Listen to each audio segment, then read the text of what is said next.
Kuona ni kuamini, na yawezekana kwa sababu ya ukuaji wa teknolojia watu wengi wakadhani kwamba pengine hii ni AI, lakini nikwambie tu, chini ya Rais Daktari Samia Suluhu Hassan mambo ni halisi kabisa, kama ambavyo unashuhudia uwanja wa AFCON huu hapa upo zaidi ya 80% na kazi inaendelea.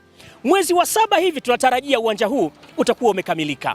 Mimi naitwa Beni Mwanantala, nataka nikuletee ripoti nzuri ya utekelezaji wa kazi hii nzuri inayofanywa na Mheshimiwa Rais Daktari Samia Suluhu Hassan. Lakini hivi karibuni, miezi 2-3, Chuma Waziri Mkuu Dr. Mwigulu Nchemba alipita hapa kuangalia utekelezaji wa kazi hii ya ujenzi wa uwanja huu wa AFCON. Alivyofika hapa akiongozana na Waziri wa Habari, Utamaduni, Sanaa na Michezo, Mheshimiwa Paul Makonda, na kupewa taarifa ya utekelezaji wa mradi huu. Lakini pia na yeye alitoa maelekezo akitaka uwanja huu ukamilike kwa wakati kama ambavyo Mheshimiwa Rais dhamira yake ilivyo. Nitoe maelekezo kwa mkandarasi na wasimamizi wa mradi kuhakikisha kila fedha inapolipwa kwa mkandarasi, fedha hiyo inapolipwa pasiwe na deni wanadai vijana wetu wanaofanya kazi huu. Uwanja huu, mtazamaji, ndio utakaotumika kwenye mashindano ya Kombe la Mataifa ya Afrika AFCON kwa mwaka 2027. Lakini kubwa zaidi ni kuanza zoezi la ufungaji wa viti vya kukalia uwanjani. Tumezungumza na mkuu wa mkoa Mheshimiwa Amos Makalla ambaye anakiri kwamba maelekezo ya Waziri Mkuu Dr. Mwigulu Nchemba yameanza kufanyiwa kazi. Maelekezo ya Waziri Mkuu kuharakisha na kujiandaa na AFCON. Tayari mkoa, sisi kama mwenyeji, tumeshaunda kamati 7 za kuhakikisha tunashirikiana na kamati ya kitaifa ya kuandaa AFCON.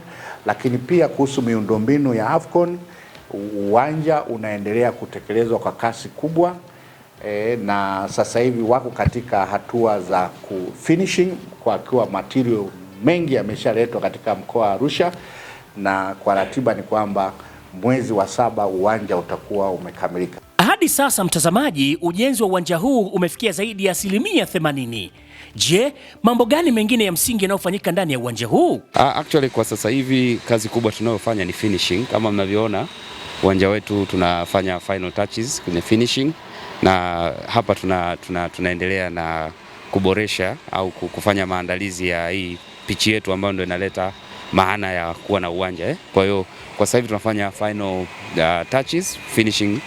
Tunamalizia kazi ya roof, tumeshafanya installation ya taa kama zinavyoonekana, speaker system ya sound kwenye uwanja na kazi nyingine zote za finishing. Mtazamaji, unaweza kaushuhudia uwanja huu wa AFCON katika picha za juu, namna ambavyo kwa kweli unavyopendeza, na wanaita ni oval shape, kwa maana ya umbo lake ni kama yai hivi, ambalo kwa kweli katika ukanda huu wa Afrika Mashariki na Kati dude kama hili huwezi kulishuhudia. Linapatikana hapa Geneva of Africa, wanapaita Arusha. Nikiangalia kwa mbali ni kama kuna zoezi la ufungaji wa viti hivi umekwisha anza. Hebu tuambie. Asante sana. Ni kweli tumeanza huu upande wa VVIP. Huu upande ni VVIP na VIP. Upande wa katikati kwenye box ya njano ambayo imefungwa sehemu zote, hiyo ni presidential. Hiyo ndio sehemu ambapo viongozi wetu wa kitaifa wakuu watakuwa wanakaa pale. Haya, kwa mujibu wa taarifa zilizopo ni kwamba uwanja huu unategemewa kukamilika ifikapo mwezi wa 7 mwaka huu 2026. Na mtazamaji, nipata nafasi ya kuzungumza na baadhi ya wafanyakazi ambao wanahusika zaidi katika ujenzi wa uwanja huu wa mpira wa miguu wa kisasa. Mradi huu umekusanya mamia ya vijana ambao walikuwa hawana kazi mtaani, lakini sasa hivi tuko hapa tunapata 100-200 zinatusaidia. Mheshimiwa Waziri Mkuu amekuwa akitutembelea hapa, Mheshimiwa Mkuu wa Mkoa wamekuwa kututembelea hapa. Changamoto zipo, lakini tumekuwa tukiwaeleza pia na wao pia wanazitatua. Kwa hiyo ni jambo linalotia sana faraja. Mimi huku nafanya usafi toka uwanja umeanza mpaka sasa.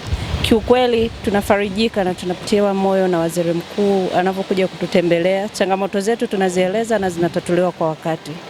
Kwa kweli Mungu awabariki sana. Tunashukuru mno. Mtazamaji, tumeshuhudia kazi inavyoendelea katika uwanja wa AFCON hapa Arusha.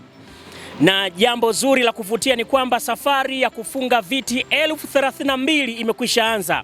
Kama ambavyo nashuhudia hapa nilipokaa, tayari viti vimekwisha fungwa kama ambavyo unashuhudia. Tunasubiri kiwake chini ya Rais Daktari Samia Suluhu Hassan. Tunashuhudia AFCON kwa mara ya kwanza ikifanyika katika nchi 3, Kenya, Uganda pamoja na sisi Tanzania. Vijana hao kama ambavyo nashuhudia wanaendelea kufunga viti, na ama kwa hakika kazi inaendelea. Mimi naitwa Beni Mwanantala kutoka hapa Arusha.